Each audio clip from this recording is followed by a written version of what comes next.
Let's revisit rejecting parents. A few weeks ago, I did a TikTok on what it is to reject your parents and what the potential risk of that is. And not so ironically, since I did that video, I've had to go no contact with my mother. And I'm going to share the details on that momentarily, but first I want to shed a little bit of light on this specific topic. A handful of commenters felt like this information that I was sharing was more harmful than it was beneficial, and that it was more based in my own experience and not fact. I just want to say these two things about that. First, I had already offered a disclaimer that this concept is not going to be applicable to all families. You have to apply your own discernment when you are using this app and understand that when somebody talks about something, it's not necessarily a one-size-fits-all belief that you should follow.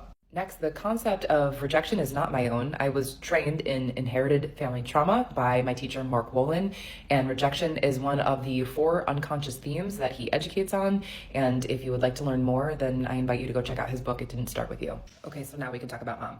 About 5 months ago, I decided to reestablish a relationship with my mother that I had been no contact with for 25 years. I'm the one who decided to re-enter this relationship and felt safe doing so based on the fact that I had spent the last decade dedicated towards the mending, healing, and repairing of the inner child wounds that she was responsible for.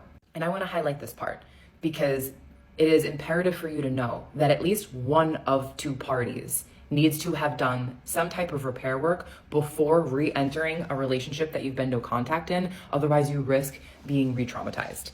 So when we reconnected, I set the terms and the grounds for what I am willing to tolerate in our relationship. I had let her know that I had very firm boundaries, and she seemed to comply with my request. It was challenging at times to see my mother in the throes of her addiction and at the height of her mental illness, and essentially seeing that she's the exact same woman that I said goodbye to 25 years ago. But it was actually healthy. As challenging as it was healthy for me to be in relationship with her after doing this repair work, because it allowed me to exercise the art of non-attachment, forgiveness, acceptance over the woman that she is now and the woman that she was as she raised me.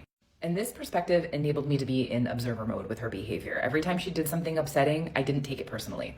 And at some point, my body just communicated to me that so many infractions had taken place that it was time to take a break again. Again, honoring your boundaries is not rejection. Only blaming and shaming is rejection.